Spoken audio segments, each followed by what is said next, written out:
Good morning everyone, this is Vanshu Mor. तो हम आज स्टार्ट करने वाले केमिस्ट्री का 8th chapter organic chemistry of some basic principle and techniques. तो इंट्रोडक्शन में देखेंगे कि organic chemistry is the branch of chemistry that deals with study of carbon compounds mainly containing carbon carbon and carbon hydrogen bonds. ठीक है, तो organic chemistry की वो branch है जो कार्बन के कंपाउंड का स्टडी करती है, खासकर वो कंपाउंड जिसमें carbon and then carbon hydrogen bonds present होते हैं। ठीक है, तो कंपाउंड्स के बहुत तो कार्बन के कंपाउंड्स बहुत ज़्यादा होते हैं, इसलिए ऑर्गेनिक केमिस्ट्री की लार्जेस्ट ब्रांच माना जाता है। फॉर एग्जांपल, जैसे ऑर्गेनिक कंपाउंड्स क्या है, ऑर्गेनिक कंपाउंड्स का एग्जांपल दूँ तो मैं मीथेन हो गया। ओके,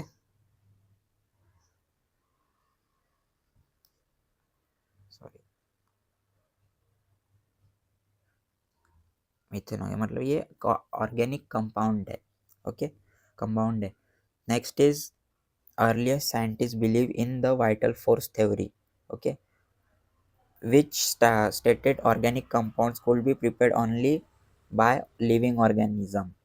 तो वाइटल फोर्स थ्योरी, जो पहले साइंटिस्ट मानते थे कि ऑर्गेनिक कंपाउंड सिर्फ प्लांट्स और एनिमल्स के अंदर ही बन सकती है करके, इनको लेबोरेटरी में बनाना पॉसिबल नहीं होता है, इट्स इम्पॉसिबल। तो वाइटल फोर्स की थ्योरी कहा जाता है कि इस थ्योरी के अकॉर्डिंग लिविंग ऑर्गेनिज्म के पास एक स्पेशल वाइटल फोर्स होती है। In 1822, Friedrich Wöhler disproved this theory by synthesizing urea from ammonium cyanide in the laboratory। Carbon compounds, हाँ, तो जर्मन साइंटिस्ट फ्रेडरिक वोलर ने अमोनिया साइनेट, ठीक है,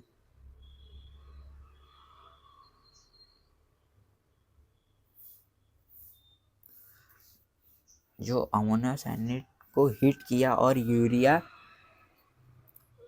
साइनेट बनाया। ठीक है, तो यूरिया के ऑर्गेनिक कंपाउंड है जो नॉर्मली यूरिन में मिलता है। यह एक्सपेरिमेंट लेबोरेटरी में हुआ बिना किसी लिविंग ऑर्गेनिज्म के। तो इससे वाइटल फोर्स थ्योरी कम्प्लीटली जो रॉन्ग प्रूव हो गई उसके थ्रू।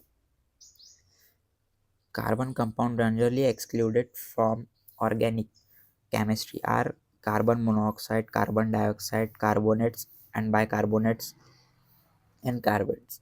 तो कुछ कार्बन कंपाउंड्स होने के बावजूद ऑर्गेनिक केमिस्ट्री में नहीं आते, क्योंकि उनकी जो प्रॉपर्टीज होती है इनऑर्गेनिक जैसी होती है। ठीक है, तो फॉर एग्जांपल जैसे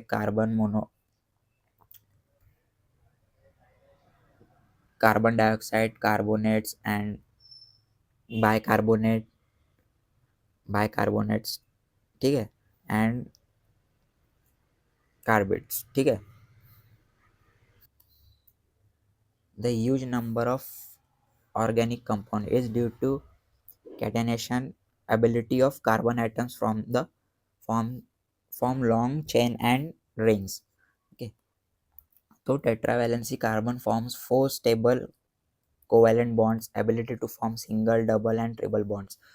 तो जैसे ऑर्गेनिक कंपाउंड की बड़ी संख्या के कारण जो कैटेनेशन जो है वो कार्बन एटम्स की वो प्रॉपर्टीज जिसमें कार्बन अपने जैसे दूसरे कार्बन एटम के साथ स्ट्रॉन्ग कोवेलेंट बॉन्ड बनाता है और लॉन्ग चेन, ब्रांच चेन और रिंग्स बना लेते हैं। ठीक है, तो कैटेनेशन कार्बन में सबसे ज़्यादा होती है पेंटेन। ओके, अब टेट्रावैलेंसी, कार्बन के पास 4 वैलेंस इलेक्ट्रॉन्स होते हैं। ये अपना ऑक्टेट कंप्लीट करने के लिए 4 कोवैलेंट बॉन्ड बनाते हैं, जैसे कि मीथेन हो गया। ठीक है,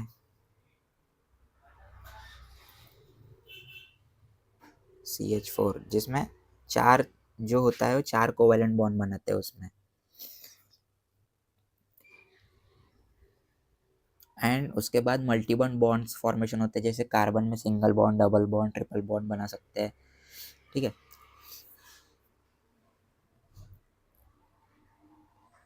फॉर एग्जांपल जैसे इथेन, इथेन में सिंगल बॉन्ड होता है, इथेन इथिन में डबल बॉन्ड होता है, और इथाइन में ट्रिपल बॉन्ड होता है। Okay, next, general properties of organic compounds, covalent in nature, low melting and boiling points, poor conductor of electricity, generally insoluble in water, soluble in organic solvent like benzene and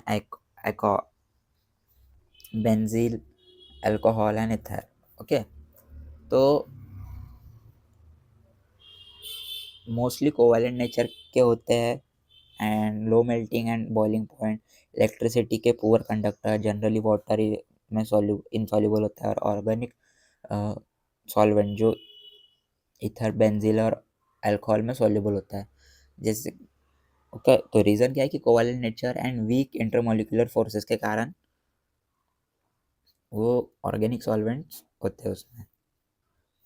next is tetravalence of carbon, shapes of organic compound, tetravalence of carbon, atomic number of carbon is 6, then electronic configuration of carbon is first shell s orbital में, यानी जो first shell है उसमें s orbital में 2 electrons होते हैं, and then second shell में s orbital में 2 इलेक्ट्रॉन्स होते हैं, एंड देन उसके बाद सेकेंड शेल में p ऑर्बिटल्स में 2 इलेक्ट्रॉन्स होते हैं। Carbon requires 4 electrons to complete its octet, hence it forms 4 covalent bond. Formation of carbon 4 plus or carbon uh, minus ions is not possible due to very high ionization energy, instability of ions। okay, तो electron configuration of carbon, atomic number जिसमें 6 चाहिए रहते हैं, and then electron configuration जिसमें first shell में S orbital में 2 electrons होते हैं। ठीक है, वैसे ही बाकी के सेकेंड शेल में एस ऑर्बिटल में 2 इलेक्ट्रॉन्स होते हैं, देन सेकेंड शेल में पी ऑर्बिटल में 2 इलेक्ट्रॉन्स होते हैं। तो कार्बन के आउटर शेल में सिर्फ 4 इलेक्ट्रॉन्स होते हैं, जबकि स्टेबल होने के लिए वो वहाँ पे 8 इलेक्ट्रॉन रहते हैं, इसलिए कार्बन शेयरिंग ऑफ इलेक्ट्रॉन करता है कोवैलेंट बॉन्ड। ठीक है, तो why carbon does not form four carbon plus. Okay, I mean carbon 4 plus और कार्बन 4 माइनस, तो कार्बन बनाने में 4 इलेक्ट्रॉन लूज करने पड़ते हैं, आयोनाइजेशन एनर्जी बहुत हाई होती है, एंड देन कार्बन 4 माइनस बनाने में 4 इलेक्ट्रॉन्स गेन करने पड़ते हैं, रिपल्शन ज़्यादा होता है और आयन अनस्टेबल हो जाता है, इसलिए कार्बन से कोवैलेंट बॉन्डिंग करता है। So next is hybridization of carbon, जिसमें फर्स्ट शेल में p ऑर्बिटल में 3 इलेक्ट्रॉन्स होते हैं hybridization, and 1s and 3p orbitals combine to form 4 sp3 hybrid orbitals. Bond angle is 109.5 degree. Geometry tetrahedral, only sigma bonds are formed। okay, तो hybridisation of carbon, hybridisation का मतलब होता है कि atomic orbitals का mixing, यानी new orbitals banana, stable structure banana, and first shell plus three pair orbitals mix, यानी orbitals 4 identically sp3 orbitals में बॉन्ड एंगल बनाते हैं, जो कि 109.5 डिग्री का रहता है, जियोमेट्री और टेट्राहेड्रल रहता है सिर्फ सिग्मा बॉन्ड्स के कारण। जैसे कि ये फॉर एग्जांपल, जैसे कि मीथेन में कार्बन सेंट्रल एटम होता है, और 4H एटम उसमें जुड़ते हैं। ठीक है, तो next is sp2 hybridisation for, तो 1s plus 2p orbitals mix 3 sp2 orbitals, bond angle 120 degree, geometric trigonal planner, and 1 sigma plus plus 1 pi. Okay, example जैसे डबल बॉन्ड, जैसे कि 1 सिग्मा प्लस 1 पाई बॉन्ड जो कि ethane बनाता है।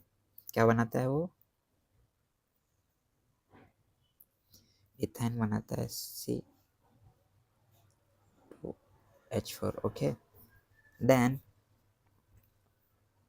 sp hydration, 1s plus 1p orbital mix two orbitals and then and then bond angle जो कि 180 degree का होता है, ज्योमेट्री जो लीनियर होता है, एंड 1 सिग्मा। ठीक है, 1 sigma bond plus 2 pi bonds होता है वो जो उसमें प्रेजेंट रहता है। Next is structure representation of organic compounds. Lewis structure shows all atoms and all bonds present in the molecule.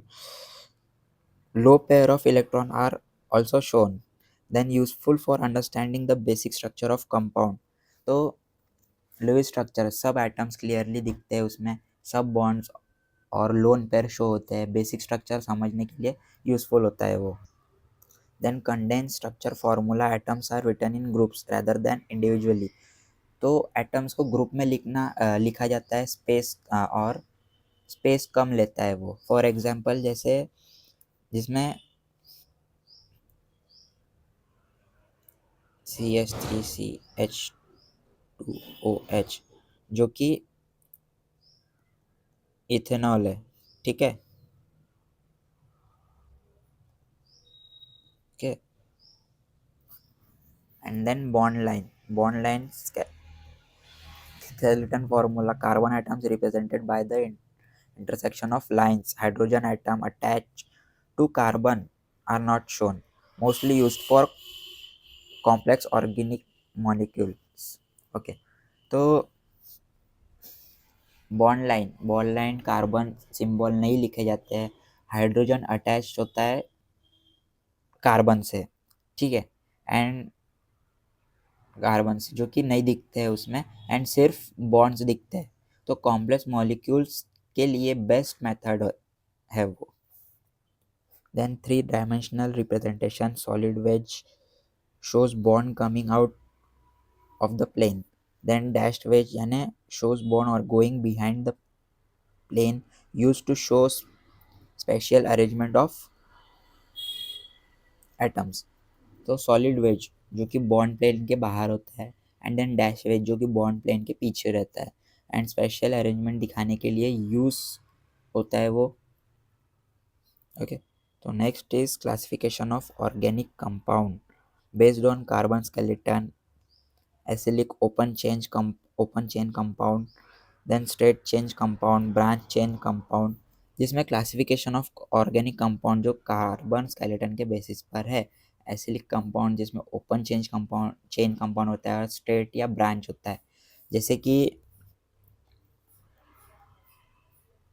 Ethane and butane. Okay, next is cyclic close chain compound, homocyclic compound, rings containing only carbon. तो homocyclic सिर्फ carbon atoms benzyl बनाता है, carbon atoms बनाता है जिसमें benzyl होता है। ठीक है, जैसे कि जैसे कि बेंजिल, देन हेट्रो। ओके, तो इसमें बेंजिल होता है। उसके बाद हेट्रोसाइक्लिक कंपाउंड जिसमें rings containing item like oh oxygen nitrogen and, इसमें ऑक्सीजन नाइट्रोजन एंड सल्फर होता है, जो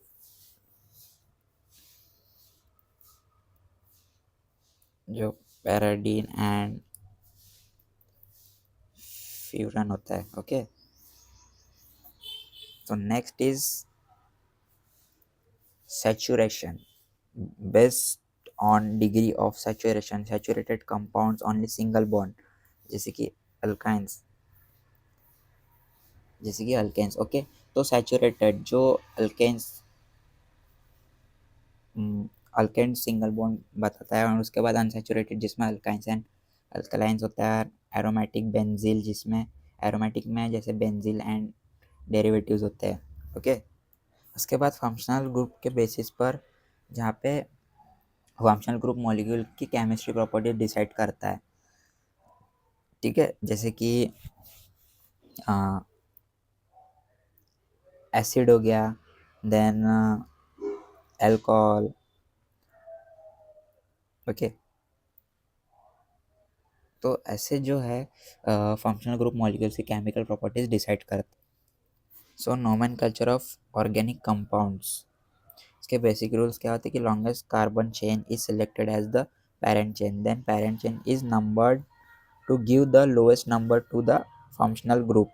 Name of substituent is written as prefix. Name of functional group is written as a suffix. Then substituents written as alphabetical orders. तो basic step क्या है कि उसमें longest chain choose करना पड़ता है, देन नंबर एक लोवेस्ट फंक्शनल ग्रुप को, उसके बाद प्रेफिक्स जो कि सब्स्टिट्यूएंट होते हैं, सफिक्स जो कि फंक्शनल ग्रुप होता है, एंड अल्फ़ाबेटिकल ऑर्डर जो कि हमें फॉलो करना पड़ता है। Then common parent chain name क्या होता है उसमें कि meth, eth, prop, but and pent and hex, ठीक है।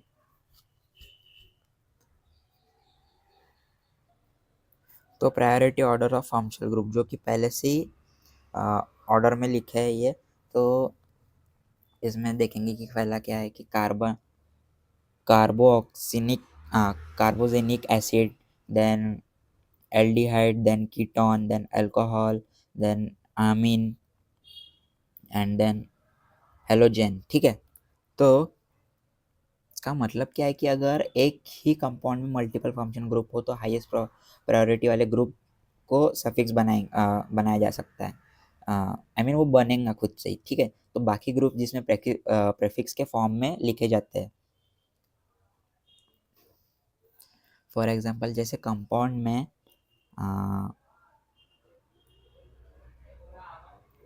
में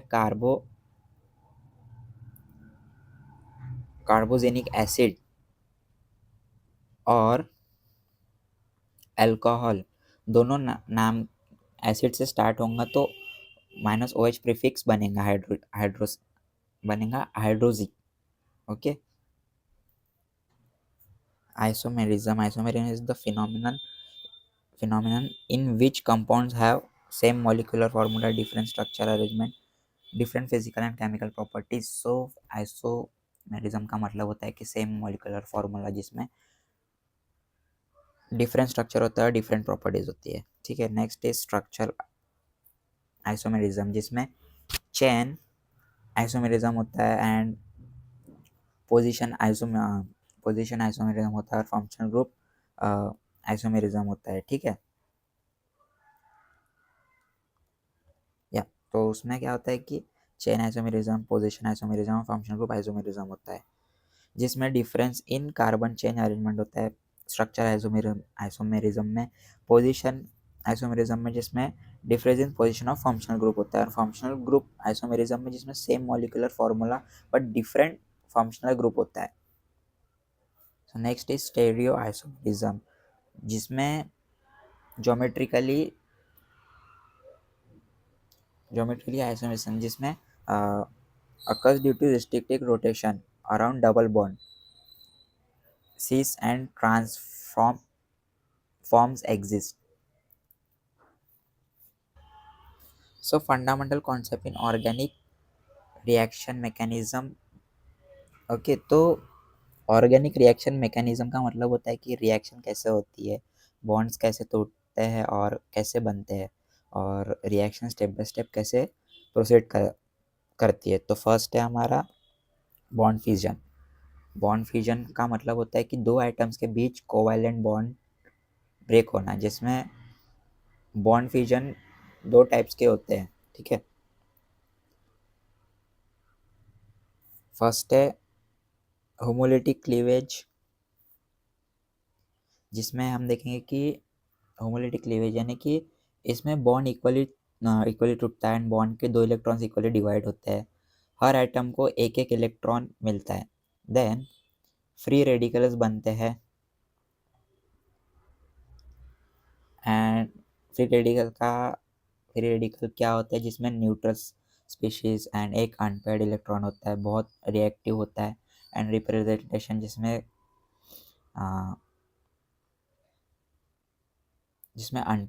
डॉट अनप्लेड इलेक्ट्रॉन होता है। कंडीशन जिसमें होमोलिसिस होती है, जैसे sunlight, heat and UV light. For example जैसे CH4 plus Cl2, it gives us CH3 dot plus HCl plus Cl dot। तो क्लोरीन ये क्या बन के मिलाता है हमारा? क्लोरीनेशन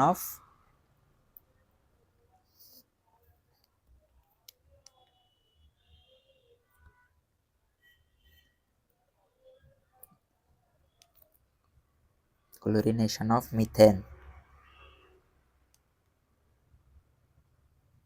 ओके, तो नेक्स्ट इज हमारा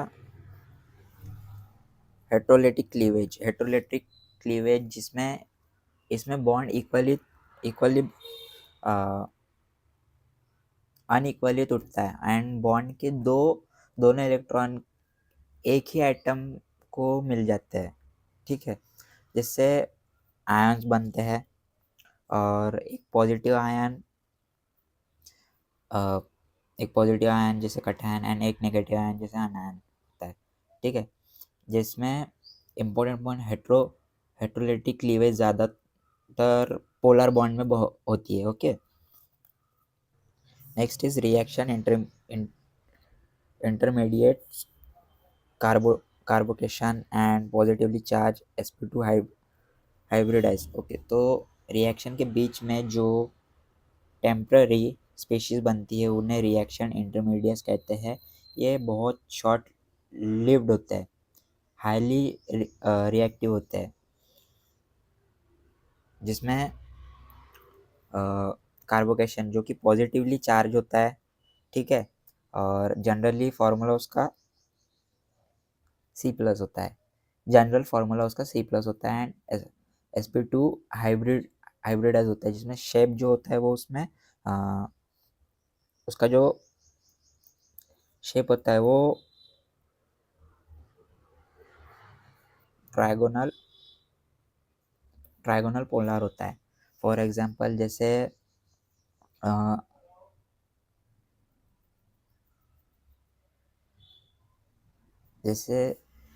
हाइबर कंजुकेशन। ओके, जो कि इंडक्टिव इफेक्ट होता है, उसका रीज़न क्या होता है कि इंडक्टिव इफेक्ट के कारण।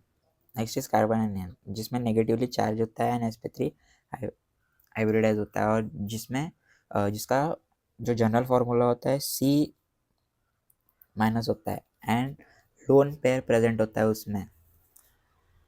तो स्टेबिलिटी ऑर्डर में जैसे कि अपोजिट ऑफ कार्बोकेशन होता है उसमें, ठीक है। नेक्स्ट इज फ्री रेडिकल, जिसमें न्यूट्रल स्पीशीज होती है, हाईली रिएक्टिव होती है, और एक अनपेड इलेक्ट्रॉन हाईली रिएक्टिव होता है। नेक्स्ट इज टाइप्स ऑफ रेजिएंट्स, तो जिसमें इलेक्ट्रोफिल्स जिसमें इलेक्ट्रॉन डिफिशिएंट स्पीशीज होते हैं एंड देन इलेक्ट्रॉन्स एक्सेप्ट करते हैं कि पॉजिटिव या न्यूट्रल हो सकता है करके, ठीक है। नेक्स्ट इज न्यूक्लियोफाइल्स, जिसमें इलेक्ट्रॉन रिच स्पीशीज होते हैं, जो कि इलेक्ट्रॉन रिच स्पीशीज होने के कारण इलेक्ट्रॉन डोनेट करते हैं और नेगेटिव या न्यूट्रल हो सकते हैं उसमें। Types of organic reaction: substitution reaction, addition reaction, elimination reaction and rearrangement reaction. तो सब्स्टिट्यूशन रिएक्शन में जैसे एक एटम ग्रुप रिप्लेस हो जाता है, तो common in alkanes and hello अल्कनेन्स होता है। तो उसके बाद एडिशन रिएक्शन, जिसमें डबल ट्रिपल बॉन्ड ब्रेक होता है, न्यू एटम्स ऐड होते हैं, और एलिमिनेशन रिएक्शन जिसमें स्मॉल मॉलिक्यूल्स होता है, और हाइड्रोजन जिसमें वाटर रिमूव होता है, डबल बॉन्ड फॉर्म होता है। फॉर एग्जांपल जैसे अल्कोहल और alkaline plus H2O। Then rearrangement reaction जिसमें कार्बन, हाँ, तो रीअरेंजमेंट रिएक्शन जिसमें कार्बन स्केलेटन चेंज होता है और एक इंटरमीडिएट से दूसरा इंटरमीडिएट बनता है। फॉर एग्जांपल जैसे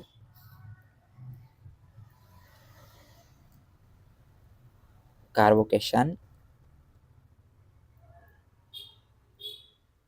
rearrangement. Okay,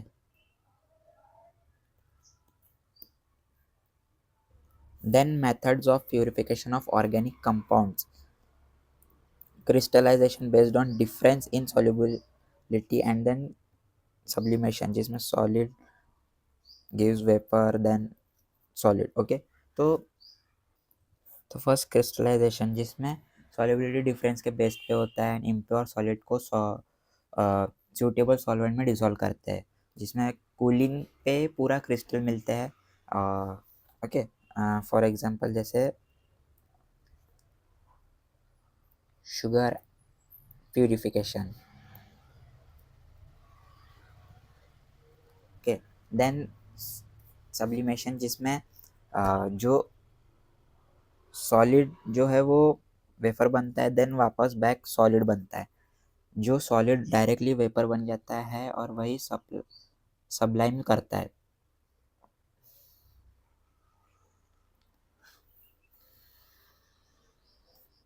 next is distillation, simple distillation, fractional distillation and steam distillation.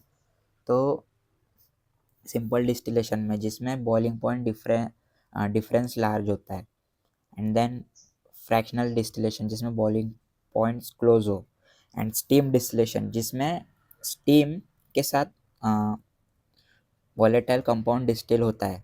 For example जैसे essential soil, sorry essential oil, essential oils. ठीक है, then chromatography, chromatography separation based on adsorption, adsorption.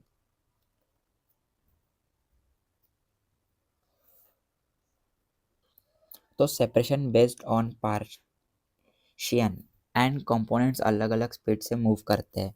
For type जैसे कि paper chromatic जिसमें column chromatic होता है, और use कैसे होता है कि प्योरिटी चेक होती है एंड सेपरेशन ऑफ मिक्सचर होता है।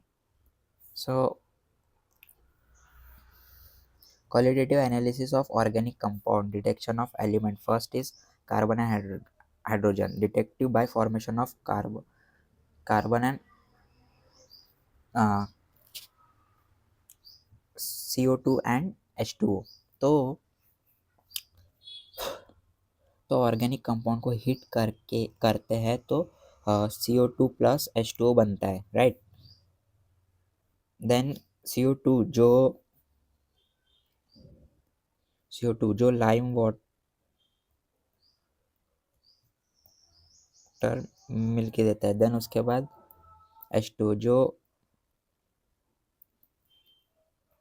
एनहाइड्रस CuSO4 ब्लू देता है। ठीक है, देन नाइट्रोजन लाइसेंगनेस टेस्ट जो सोडियम फ्यूजन, ठीक है, लाइसेंगनेस टेस्ट जिसमें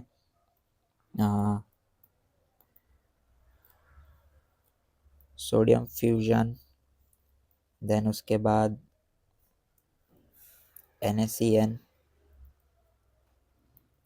NaCN फॉर्म होता है। ठीक है, then Prussian blue colour,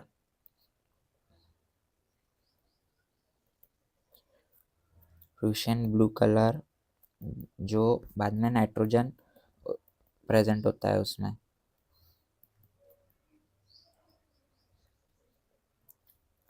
okay, so next is sulphur sodium nitroprusside test. तो जिसमें ना सोडियम जिसमें सल्फर जो कि सोडियम नाइट्रोक्साइड टेस्ट जिसमें क्या होता है कि जो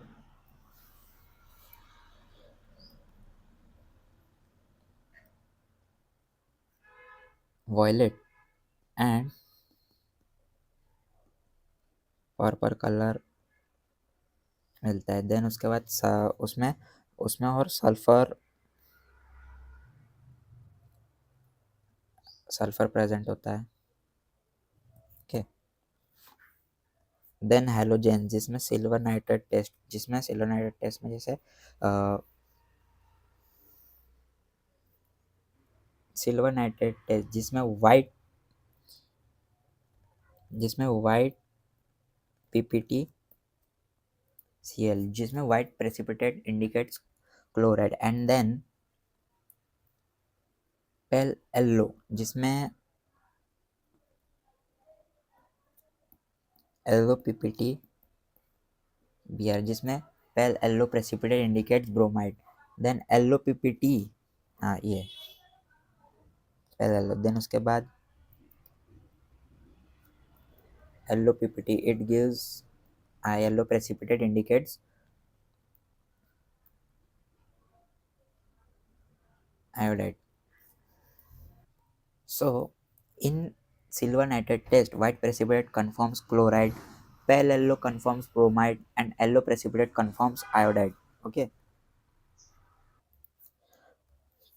Quantitative analysis, estimation of carbon and hydrogen by Lebig's method, then estimation of nitrogen, Gagel method, Duman's method, and then estimation of halogens, Carrier's method, estimation of sulfur and phosphor by Carrier's method. So quantity analyse, इसमें elements के percentage और composition निकालते हैं, जैसे कि carbon and hydrogen by Liebig's method, जिसमें carbon and hydrogen measure करके का कार्बन परसेंटेज एंड हाइड्रोजन जो कि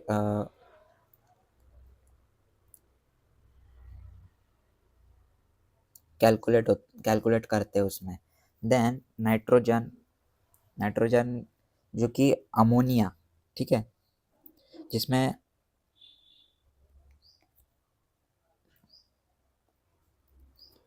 अमोनिया का फॉर्मेशन होता है। देन टाइट्रेशन बेस्ड होता है इसमें। उसके बाद डुमैंट्स मेथड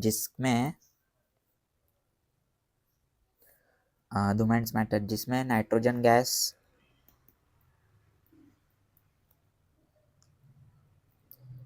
मेजर होता है।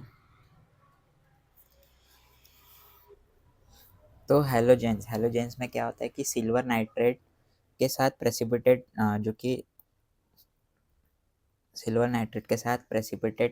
बनता है, और जो वेट होता है, जो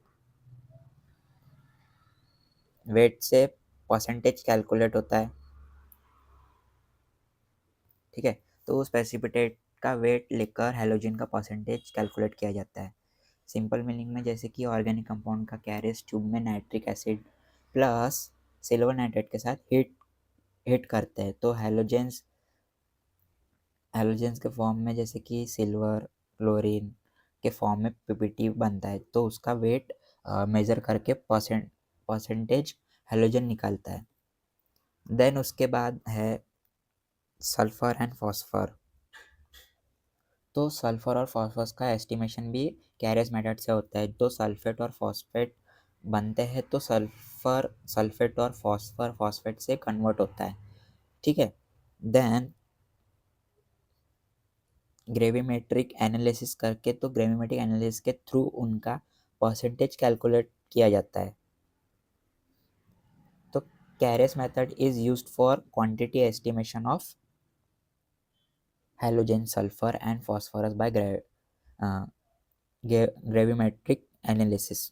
ओके, सो मैं लिख के बताता हूँ कि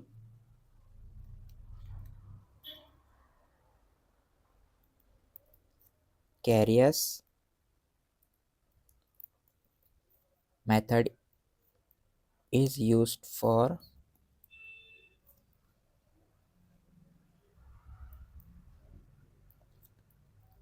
quantitative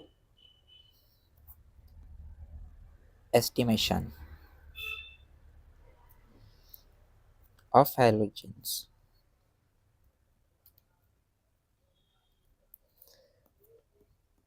sulfur and phosphorus by gravimetric analysis.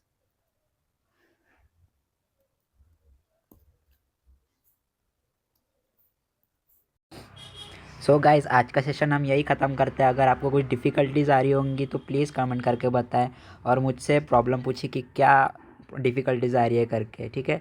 So thank you everyone, please like share and subscribe my channel. Good bye.